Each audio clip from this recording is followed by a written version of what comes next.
Need something for coffee. I'm sorry.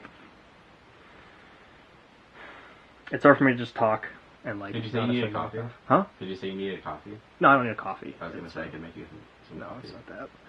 I think it's feel awkward talking.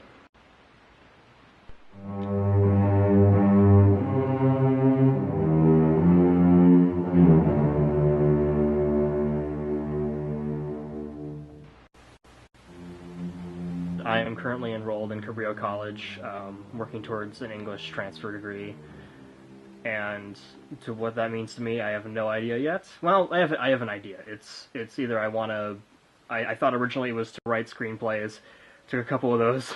Don't want to do that anymore. Hopefully, I can reignite that love. I've written some and it's been fun, but God, when you're an English major and there's other English majors around and they're all giving you criticism, you just want to blow your brains out, you know. Second, it's just from a like study of film from like an academic side and study, you know, the craft of it while also the cultural context, because I hate people that say it's either. I feel like there's people that will argue that it's all craft, and you know you have to just judge a movie by that. But then it's like if there's no like social aspect of the film, it's like why are we watching the film at all? I just can't stand people who think it's all about craft. I think craft's important. Craft is a way that you know that you can trust the film and judge it, and when you feel like you're studying what it really means. And if the craft is good, then you feel like you can watch it and go, then it has to have something to say, which, you know, you can be tricked by too. But that's sort of where the starting point is. I think that's why some people are turned off by bad movies, even if they have an interesting message.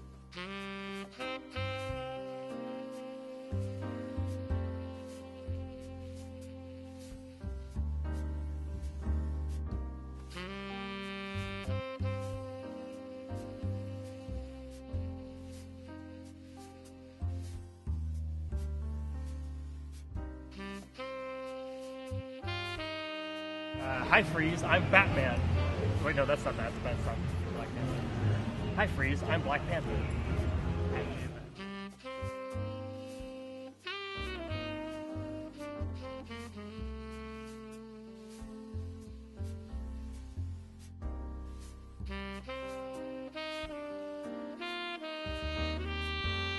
I have a really hard time reading. You know, I'm very slow at it. I have to read things all the time. Or I have to go back and reread certain passages to just sort of get the exposition out of the way. I think that's where I'm at with books, honestly, is when I watch a film, I can usually go like, okay, I can analyze intent, I can analyze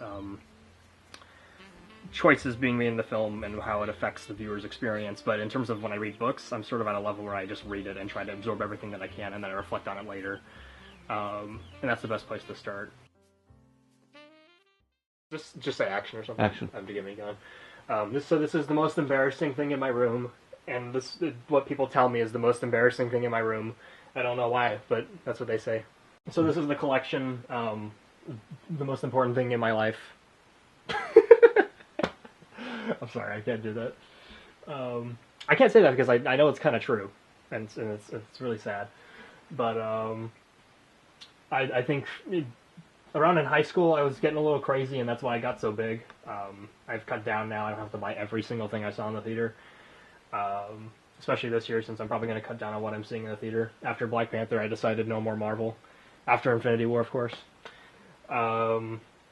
So I like to do alphabetical because I like to just sort of mix everything. Like I guess genre makes sense for some people, but I prefer to do alphabetical because it's like then everything's mixed in and I can just like go to it and I'm not gonna know. I mean, I'm gonna know what's there, of course, but like I like to just sort of look at it and not have like constraints of like, okay, I want to see a comedy, so I'm gonna go to a comedy. So sometimes I can just walk up to it and be like, okay, I'll watch The Founder, which doesn't happen very often, but sometimes it does.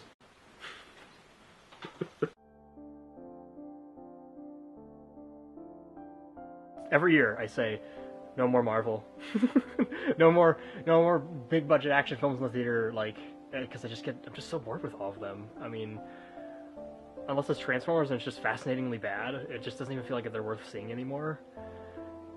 So this year I've like got 4 films written down, and one of them is Infinity War, that I will want to see those in the theater, but like Han Solo, Ant-Man 2, I haven't even seen Ant-Man 1. I just don't want to do it anymore. So, interesting that you're catching me to do this documentary at this time, because I think this is the time where I'm like giving up on movie theaters. There's some things I want to see, but I just can't be conditioned to go see these big budget movies anymore. I just have to stop. There's a certain point when you're a junkie and you just have to be like, no more.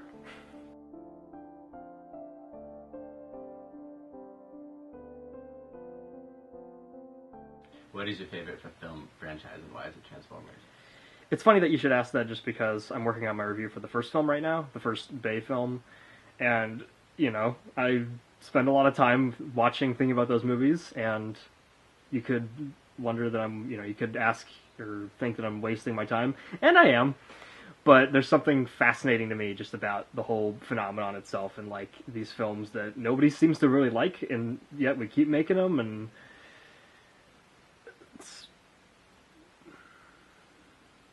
I want to talk about this just because it's totally inappropriate.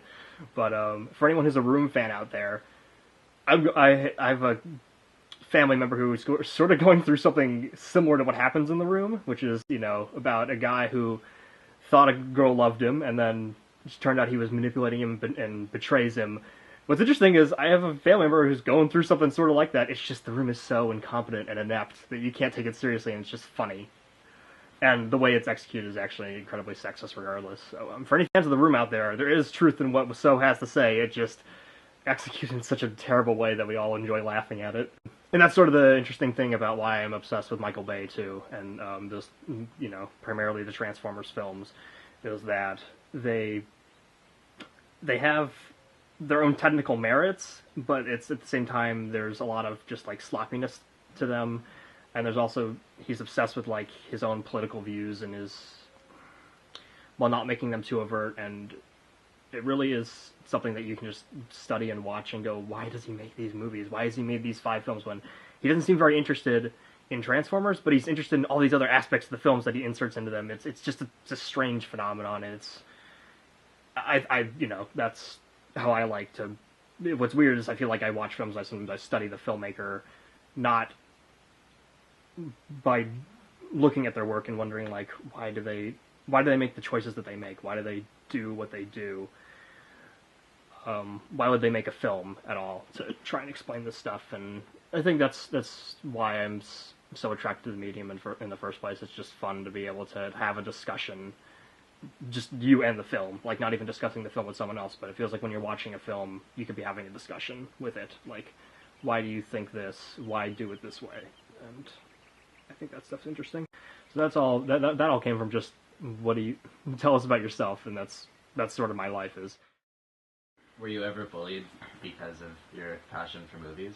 Was I ever bullied because of my passion for movies?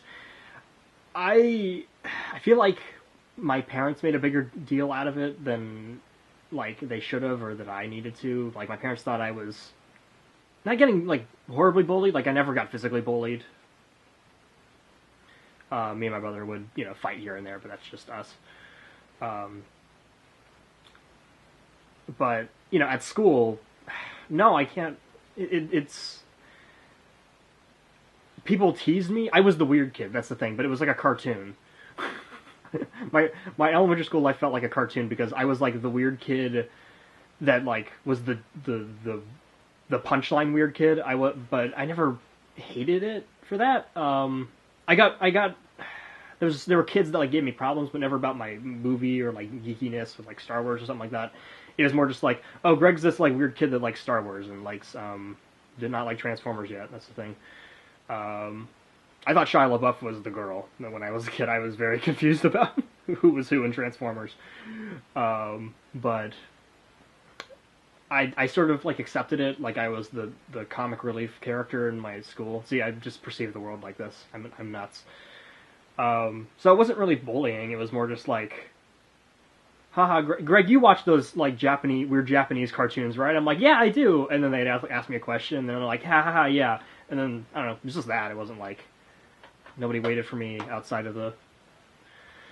No one like waited for me outside of the cafeteria, waiting to beat me up or take my lunch money and say, "You like Star Wars, therefore we beat you up." It's like, I don't know. We probably live in, a much safer place than a lot of other places. I'm probably going to get in trouble for saying that, but I'm just going to say it. That's my thought. I mean, not really teasing, but not bullying. If there's one thing I want people to take away from what I have to say about the subject matter of being into film and art and things like that is don't worry about any kind of... Don't feel shame for any type of film or art that interests you. Even if, like, it's me with Transformers, where it's not even that you exactly like it. If you're just fascinated by it, just go for it. Just study it, become acquainted with it, do whatever you want with it, go through whatever emotions you have to go through with it, because that's what matters, and that's what's interesting and engaging about art, is you don't have to like it to find it interesting.